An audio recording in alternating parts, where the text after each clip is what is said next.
Hi hello and video பார்க்குற எல்லாருக்கும் வணக்கம். ஸோ நம்ம இன்னைக்கு பார்க்க போகிற வீடியோ எதை பற்றினா, ஒட்டுமொத்த மார்வல் சினிமேட்டிக் யூனிவர்ஸ்லேயே லோக்கி வந்து one of the most powerful கேரக்டராக மாறிட்டான். கிட்டத்தட்ட லோக்கி வந்து ஒரு ஆம்னிபோட்டன்ட் அப்படிங்கிற மாதிரிலாம் சொல்கிறாங்க. ஸோ லோக்கியோட பவர்ஸ் எந்த அளவுக்கு இருக்குது, அவனால் என்னென்னலாம் பண்ண முடியும் அப்படிங்கிறத இந்த வீடியோவில் நம்ம பார்க்க போகிறோம். வீடியோவை ஸ்டார்ட் பண்ணுறதுக்கு முன்னாடி இந்த வீடியோ உங்களுக்கு பிடிச்சிருந்தா லைக், ஷேர், கமெண்ட் பண்ணுங்கள். மறக்காம சூப்பர் காமிக்ஸ் தமிழ் சேனலை சப்ஸ்கிரைப் பண்ணுங்கள். ஸோ வாங்க வீடியோக்குள்ள போகலாம். ஃபர்ஸ்ட் ஆஃப் ஆல், லோக்கி வந்து நார்ஸ் மெத்தாலஜியை சேர்ந்த ஒரு காட். தமிழில் வந்து குறும்புக்கார கடவுள்னு சொல்லுவாங்க. ஸோ ஒரு அஸ்கார்டியனாக இருக்கிறதுனால இவனோட physiology like strength, speed, stamina, durability இதெல்லாமே ரொம்பவே நல்லா இருக்கும். பிளஸ் இவனுக்கு அஸ்கார்டியன் மேஜிக்கல் பவர்ஸை பத்தின நாலேஜ் வந்து ரொம்பவே அதிகமா இருக்கும். ஸோ அதை வச்சு இல்யூஷனை கிரியேட் பண்றது, நிறைய மேஜிக்கல் ஸ்பெல்ஸை போடுறது, மேஜிக்கல் என்சான்மெண்ட்ஸை கிரியேட் பண்றது, இந்த மாதிரி ஏகப்பட்ட விஷயங்களை லோக்கியால பண்ண முடியும். பட் இது எல்லாமே நம்ம மூவிஸ்ல பார்த்த பேஸ் லெவல் லோக்கியோட பவர்ஸ் தான். லோக்கியோட டிவி சீரிஸ்க்கு அப்புறம் இவனோட பவர் லெவல் எங்கேயோ போயிருச்சு. லைக் சீரிஸ்ல லோக்கிக்கு ஃபர்ஸ்ட் கிடைச்ச ஒரு பவர் தான் டைம் ஸ்லிப்பிங். ஸ்டார்டிங்ல லோக்கி வந்து டைம் ஸ்லிப் பண்ணும்போது அவன் தனக்கு ஏதோ ஒரு ப்ராப்ளம் இருக்குன்னு தான் நினைச்சிட்டு இருப்பான்.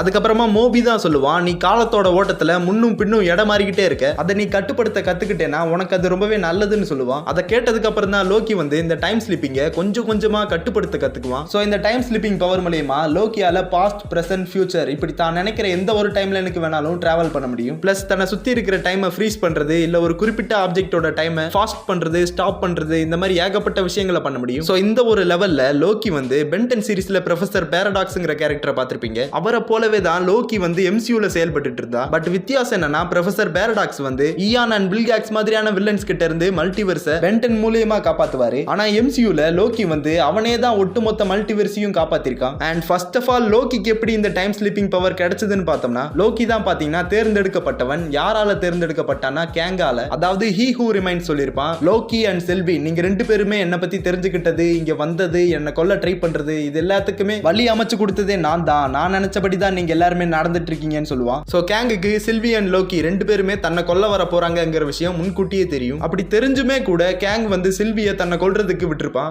ஏன்னா தான் செத்துட்டா ஒட்டுமொத்த டைம் லைனுமே கொலாப்ஸ் ஆயிடும். அதோட டிவியே மொத்தமா அழிஞ்சு மல்டிவர்ஸ்ல புது புது பிரான்ச்சஸ் உருவாக ஆரம்பிக்கும். அதை தடுக்கிறதுக்காக லோக்கி வந்து எவ்வளவோ ட்ரை பண்ணுவான். அதுக்காக பல நூற்றாண்டுகள் ஓபி கூட சேர்ந்து டைம் லைன், டெக்னாலஜி, மேஜிக்னு சொல்லி எல்லாத்த பத்தியும் பயங்கரமா படிப்பான். கிட்டத்தட்ட லோக்கிக்கு ஓபியை விட டைம் லைனை பத்தின நாலேஜ் வந்து ரொம்பவே அதிகமா இருக்கும். அதை வச்சு டெம்பரல் லூமை சரி பண்றதுக்கு ஏகப்பட்ட எக்ஸ்பெரிமெண்ட் பண்ணுவான். கிட்டத்தட்ட மாநாடு சிம்பு செத்து திரும்ப வர மாதிரி லோக்கி வந்து டைம் ஸ்லிப் பண்ணி ஏகப்பட்ட எக்ஸ்பெரிமெண்ட் பண்ணுவான். கடைசியில ஒரு வழியா டெம்பரல் லூமை சரியும் பண்ணுவான். பட் அப்படி சரி பண்ணியும் மல்டிவர்ஸ் வந்து கொஞ்சம் கொஞ்சமா மல்டிப்ளை ஆக ஆரம்பிச்சிடும். அதாவது ஒரே யூனிவர்ஸ் வந்து 2, 4, 8ன்னு சொல்லி பெருக ஆரம்பிச்சிடும். இதெல்லாம் பார்த்ததுக்கு அப்புறம் லோக்கிக்கு என்ன பண்றதுனே தெரியாது. சோ இதெல்லாம் ஆரம்பத்திலே தடுக்கணுங்கிறதுக்காக லோக்கி வந்து திரும்பவும் கேங்க சந்திப்பாங்கிற விஷயம் ஹீ ஹூ ரிமைன்ஸ்க்கு ரொம்ப நல்லாவே தெரியும். அதனாலதான் கேங் வந்து லோக்கிக்கு டைம் ஸ்லிப்பிங் பவரை கொடுப்பாரு. பட் எதுக்காக கேங் வந்து லோக்கியை இவ்வளவு விஷயத்தையும் பண்ண வச்சாரு? சில்வி தன்னை கொல்றதை தடுக்கணுங்கிறதுக்காக நினைச்சீங்கன்னா, ஹீ ஹூ ரிமைன்ஸால தன்னோட டைம் பேடை யூஸ் பண்ணி லோக்கி மாதிரி டைம் ஸ்லிப்பிங் பண்றது, ஒட்டுமொத்த டைமையும் ரீவைண்ட் பண்றது, ஸ்டாப் பண்றது, ஸ்லோ பண்றது, ஈவன் ஒட்டுமொத்த மல்டிவர்ஸையே ஹீ ஹூ ரிமைன்ஸ் தான் கண்ட்ரோல் பண்ணிட்டு இருக்காரு. சோ ஹீ ஹூ ரிமைன்ஸ் நினைச்சா சில்வியை பிறந்ததுக்கான தடமே தெரியாத அளவுக்கு அழிச்சிட முடியும். பட் அதையும் மீறி எதுக்காக சில்வியை தன்னை கொல்ல வச்சு லோக்கியை இவ்வளவு விஷயத்தை பண்ண வச்சாருன்னு பாத்தீங்கன்னா,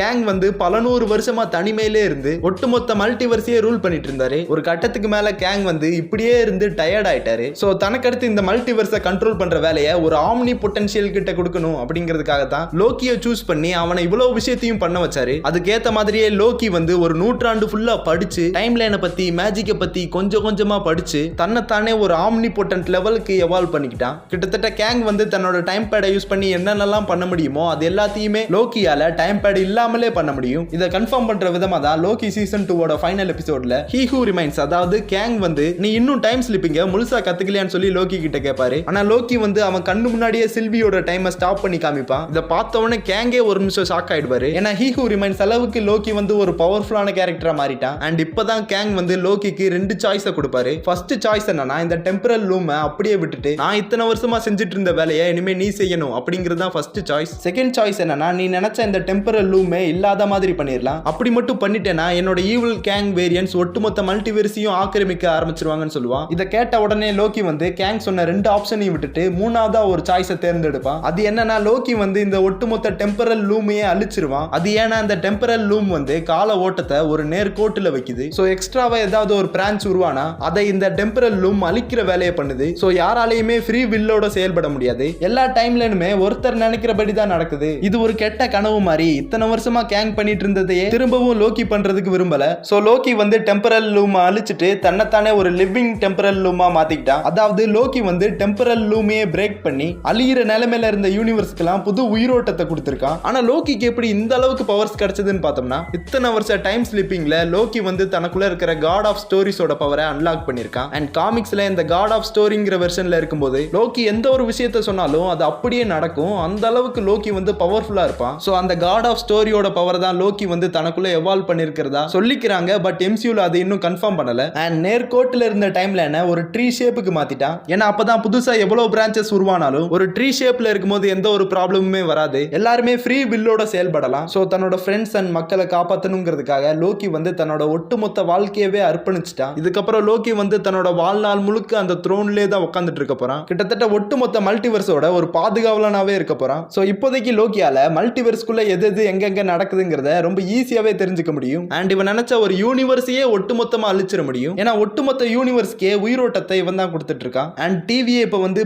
மாதிரி புதுசா உருவாகிற யூனிவர்ஸை க்ரூம் பண்றதுக்கு பதிலா கேங்கோட வேரியன்ஸை டீடைலா கண்காணிச்சிட்டு இருக்காங்க. அண்ட் இப்ப ரிலீஸ் ஆக போற டெட்பூல் அண்ட் வுல்வரின் மூவிலையும் டிவியை தான் டெட்பூலை வச்சு ஏதோ பண்ற மாதிரி காமிச்சிருக்காங்க. சோ இந்த மூவிலையும் லோக்கியை பத்தின ஏதாவது ஒரு டீடைலை காமிக்கலாம். ஏன் லோக்கியவே காமிச்சா கூட பெருசா ஆச்சரியப்படுறதுக்கு ஒண்ணும் இல்ல. ஏன்னா ஆல்ரெடி தோர் வந்து இந்த மூவில வரப்போறாருங்கிறத கன்ஃபார்ம் பண்ணிருக்காங்க. சோ மேபி தோரும் லோக்கியும் மீட் பண்றதுக்கான வாய்ப்பு ரொம்பவே அதிகமா இருக்கு. அப்படி மட்டும் நடந்தா இந்த மூவி வந்து டோட்டலா வேற லெவல்ல இருக்கும். கிட்டத்தட்ட இப்பவே எக்ஸ்பெக்டேஷன் வந்து ரொம்பவே அதிகமா இருக்கு. சோ ஜூலை 22 இந்த ஒரு மூவியை தியேட்டர்ல போய் மறக்காம பாருங்க. அண்ட் இப்போதைய நிலைமைக்கு லோக்கிய எம்சியூல இருக்கிற எந்த ஒரு சூப்பர் ஹீரோவாலையுமே தோக்கடிக்கவே முடியாது. ஏன்னா லோக்கி நினைச்சா தன்னை எதிர்த்து வர சூப்பர் ஹீரோஸ் மட்டும் இல்லாம அவங்களோட யூனிவர்ஸையே கூட அழிச்சிட முடியும். சோ எம்சியூல இருக்கிற பெரும்பாலான சூப்பர் ஹீரோஸால லோக்கியை எதிர்க்க கூட முடியாது. பட் மேபி டாக்டர் ஸ்ட்ரேஞ்ச் நினைச்சா வேணா அவரால் ஓரளவுக்கு லோக்கி கிட்ட இருந்து தப்பிக்க முடியும். பட் இப்போ இருக்கிற நிலைமைக்கு டாக்டர் ஸ்ட்ரேஞ்சால லோக்கியெல்லாம் டிஃபீட் பண்ணவே முடியாது. பட் லோக்கியவே டிஃபீட் பண்ற அளவுக்கு டாக்டர் ஸ்ட்ரேஞ்சுக்கு டீம் பாத்தீங்கன்னா ஒரு சில பவர்ஃபுல்லான வெர்ஷன்ஸ் இருக்கு. அண்ட் ஸ்கார்லெட் விச்சால லோக்கியை டிஃபீட் பண்ண முடியுமான்னு பார்த்தோம்னா,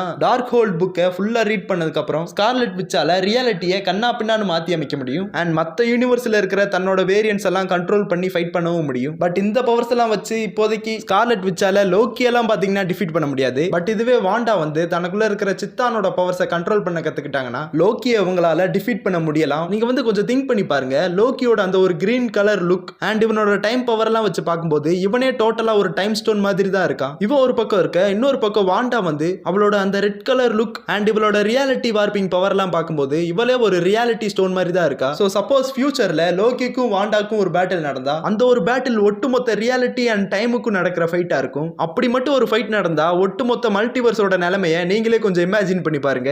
சோ நம்ம வீடியோவோட எண்டுக்கு வந்துட்டோம். இந்த வீடியோ உங்களுக்கு பிடிச்சிருந்தா லைக், ஷேர், கமெண்ட் பண்ணுங்க. மறக்காம சூப்பர் காமிக்ஸ் தமிழ் சேனலை சப்ஸ்கிரைப் பண்ணுங்க. அண்ட் வீடியோ ஃபுல்லா பார்த்த அனைவருக்குமே தேங்க்ஸ் ஃபார் வாட்சிங்.